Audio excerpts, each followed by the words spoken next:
ನಮ್ಮಮ್ಮ ನನ್ಗೆ ದೊಡ್ಡದನ ಅಂತ ಬೈದು ಬಿಟ್ರು. ಹಾಯ್ ಹಲೋ ನಮಸ್ತೆ. ಇವತ್ ಬೆಳಗ್ಗೆ ಎದ್ದ ತಕ್ಷಣ ನಮ್ಮಮ್ಮ ಬಾಳೆದೆಲೆ ಇಸ್ಕೊಂಡ್ ಬರಕ್ ಹೋಗಿದ್ರು. ಬಾಳೆದೆಲೆ ಜೊತೆಗೆ ಕರ್ಬೇನ್ ಸೊಪ್ಪನ್ನು ಕೂಡ ತಂದ್ರು, ಯಾಕಂದ್ರೆ ಇವತ್ತು ನಮ್ಮನೇಲಿ ಪಿತೃಪಕ್ಷ. ಆಮೇಲೆ ನಾನು ಮತ್ತೆ ನಮ್ಮಮ್ಮ ನನ್ ಕಂದ ಮುಂದ್ ತಗೊಂಡು ಬೆಳ್ಳೂರ್ಗ್ ಹೋದ್ವಿ. ಇಲ್ಲಿಗೆ ಬಂದಿದ ತಕ್ಷಣ ಬೇಕರಿಗೆ ಹೋಗಿ ಸ್ವೀಟ್ಸ್ ತಗೊಂಡ್ವಿ. ಇದನ್ನ ತಗೊಂಡು ನೆಕ್ಸ್ಟ್ ವಿವಿಧವಾದ ಹಣ್ಣು ತಗೊಂಡ್ವಿ. ಆಮೇಲೆ ತರಕಾರಿ ತಗೊಂಡು ನಾವು ಕೂಡ ಮನೆ ಕಡೆಗೆ ಬಂದ್ವಿ. ಇದನ್ನೆಲ್ಲ ತಂದಾದ್ಮೇಲೆ ಇದ್ದೇ ಇದೆಯಲ್ಲ ಅಡ್ಗೆ ಮಾಡೋದು. ನಮ್ಮಮ್ಮ ಕೂಡ ಅಡ್ಗೆಗೆಲ್ಲ ರೆಡಿ ಮಾಡ್ಕೊತಾ ಇದ್ರು. ಇವತ್ತಂತೂ ನಮ್ಮಮ್ಮಂದು ಉಪವಾಸ ವ್ರತ ಅಂತಾನೆ ಹೇಳ್ಬೋದು ಗೈಸ್, ಯಾಕಂದ್ರೆ ನಮ್ಮಮ್ಮ ಎಡೆ ಇಡೋವರೆಗೂ ಊಟ ಮಾಡಲ್ಲ. ಅರ್ಥ ಆಯ್ತು ಅನ್ಸುತ್ತೆ. ಆದ್ರೆ ನಾನಂತೂ ಈ ರೀತಿ ಅಲ್ಲಪ್ಪ, ಟಿಫನು ತಿಂತೀನಿ, ಊಟನೂ ಮಾಡ್ತೀನಿ, ಸಂಜೆ ಆದ್ಮೇಲೆ ಎಡೆ ಊಟನೂ ತಿಂತೀನಿ.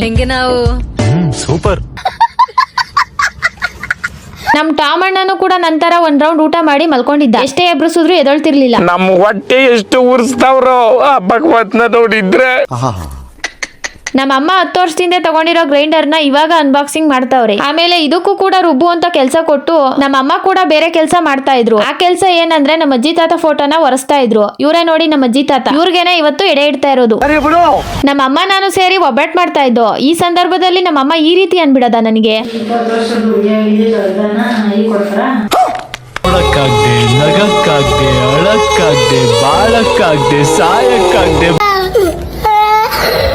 ಇದೇ ಮೊದಲನೇ ಬಾರಿ ನಮ್ಮಮ್ಮ ಗ್ರೈಂಡರ್ಗೆ ಹಾಕಿ ಈ ಹೂರ್ಣನ ರುಬ್ಬಿರೋದು. ಇಷ್ಟು ವರ್ಷದಿಂದ ಏನ್ ಮಾಡ್ತಿತ್ತು ಗ್ರೈಂಡರ್ ಅಂದ್ರೆ ಮೇಲ್ ಬಿದ್ದು ನಾನು ಇದೀನಿ ಅಂತ ಸುಮ್ನೆ ಶೋಗ್ ಇರೋದಷ್ಟೇ. ಪಾಪ ಅದ್ರದೇನ್ ತಪ್ಪಿಲ್ಲ ಬಿಡಿ, ಎಲ್ಲ ನಮ್ಮ ಅಮ್ಮಂದೇ ತಪ್ಪು. ಕೆಲವ್ರು ನೀವೇ ಅಡ್ಗೆ ಮಾಡೋದಲ್ವಾ ಅಂತ ಹೇಳ್ತಿರಲ್ಲ, ಅಂತವ್ರಿಗೆ ಮಾತು. ನಾವೇನಾದ್ರೂ ಅಡ್ಗೆ ಮಾಡಿ ಆಮೇಲೆ ನಮ್ಮ ಅಜ್ಜಿ ತಾತ ಮನೆ ಬಿಟ್ಟು ಹೋಗ್ಬಿಟ್ರೆ ಏನ್ ಮಾಡೋದು?